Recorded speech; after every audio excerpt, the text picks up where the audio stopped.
চিত্ত যেতে ভয়শূন্য, উচ্চ যেতে শির, জ্ঞান যেতে মুক্ত, যেতে গৃহের প্রাচীর। Hey guys, welcome to football দুনিয়া। আর একটা ভিডিওতে সবাইকে স্বাগত।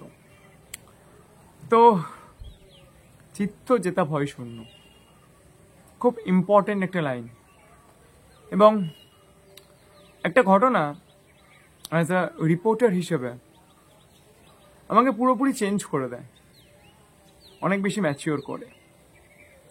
এবং আনোয়ার আলীর কেসটা যখন প্রথম আমাদের সামনে আসে এবং আমি এই ব্যাপারটা নিয়ে আপডেট দিতে শুরু করি, কভার করতে শুরু করি, সবসময় একটা জিনিস মাথায় রেখেছিলাম, সম্পূর্ণ নিউট্রাল হয়ে কথা বলবো, কখনো কারোর হয়ে কথা বলবো না, এবং বেস্ট পসিবল আপডেট তোমাদেরকে ডেলিভার করব।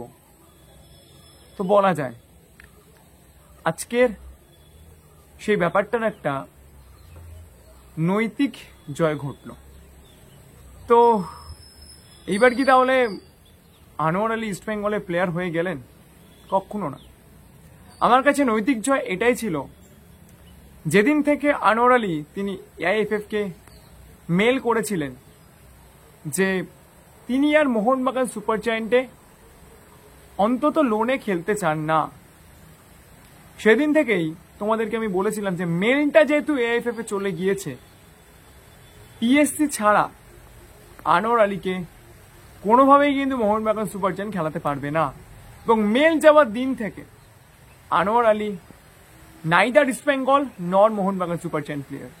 ইস্টবেঙ্গলের প্লেয়ার তো নয়ই, তার কারণ ইস্টবেঙ্গল তো কোনো কন্টেনশনেই ছিল না। অন্যদিকে মোহনবাগান সুপার জায়ান্টের প্লেয়ারও আনোয়ার আলী তখন থেকে হতে পারে না, যখন থেকে আনোয়ার আলী একটা লিগ্যাল ফাইটে গিয়েছিলেন।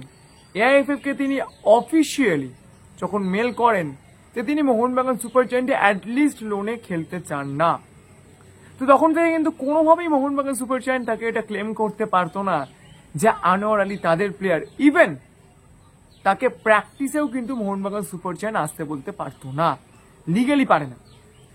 কখন পারে না, যখন মোহনবাগান সুপার জায়ান্ট আনোয়ার আলীর এগেনস্টে এটা প্রুভ করে দেবে যে আনোয়ার আলীর লোনটা ভ্যালিড ছিল, এবং আনোয়ার আলী যে পয়েন্টটা নিয়ে তিনি পিএসসিতে এখন গিয়েছেন আর কি, তখন যদিও যাননি, সেইটা তার এগেনস্টে যাচ্ছে।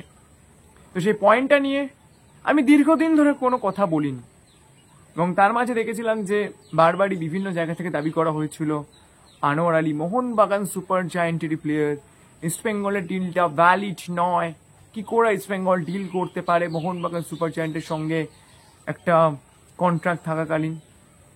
তো যাই হোক, সবার লাস্টে আমি একটা লাইভ করেছিলাম, এবং লাইভ করে আমি যেটা বলেছিলাম যে এই ব্যাপারটা একমাত্র পিএসসিতেই সলভ হতে পারে।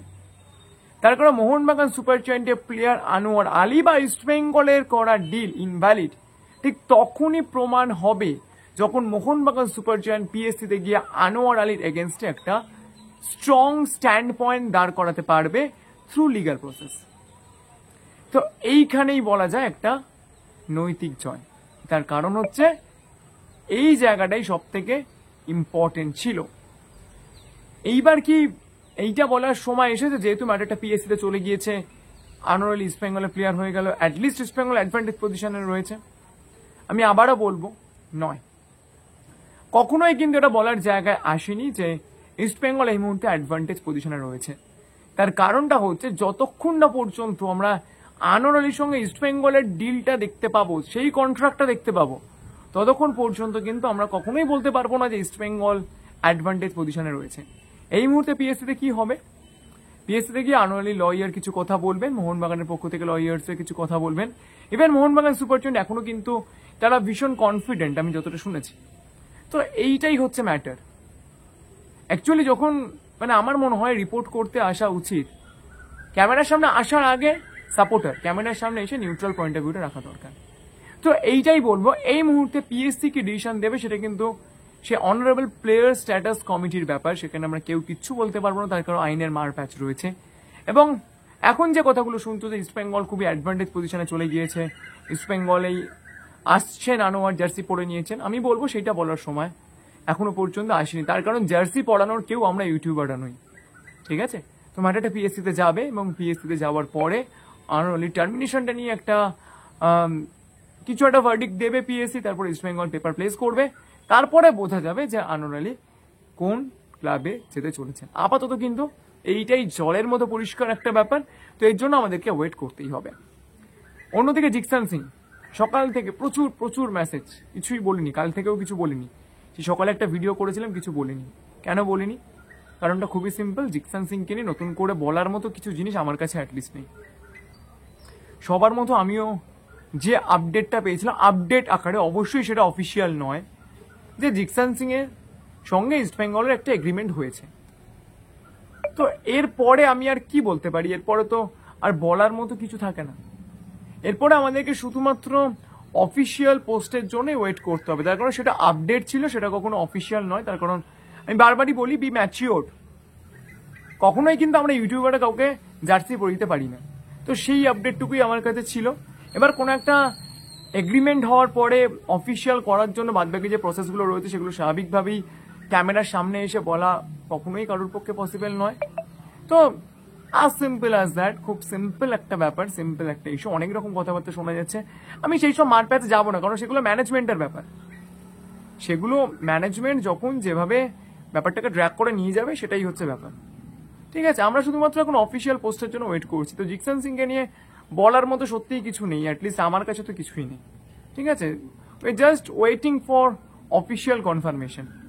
ঠিক আছে, কারণ যতক্ষণ অফিসিয়াল হচ্ছে আমার পক্ষে ডিক্লেয়ার করা কোনোভাবেই পসিবল নয় যে জিকসান সিং এখন ইস্টবেঙ্গল প্র্যাকটিস করবে। আমার কাছে যে আপডেটটা এসেছিল সবার মধ্যে আমি সেই আপডেটটা ডেলিভার করেছিলাম, যে তার সঙ্গে ইস্টবেঙ্গলের একটা এগ্রিমেন্ট হয়েছে। ব্যাস, অ্যাজ সিম্পল অ্যাজ দ্যাট। তো ভিডিওটা এই পর্যন্তই ছিল। যদি ভিডিওটা ভালো লাগে তাহলে লাইক করে দিও, মনে করো আমার চ্যানেল সাবস্ক্রাইব করতে ভুলো না, সবসময় তোমরা সাবস্ক্রাইব করলেই আরও ভালো ভিডিও কোনো মোটিভেশন পাওয়া যায়। তো খবর অথেন্টিক হওয়া দরকার এবং খবর একদম নিরপেক্ষ হওয়া দরকার। তো এখনকার মতো এই পর্যন্ত।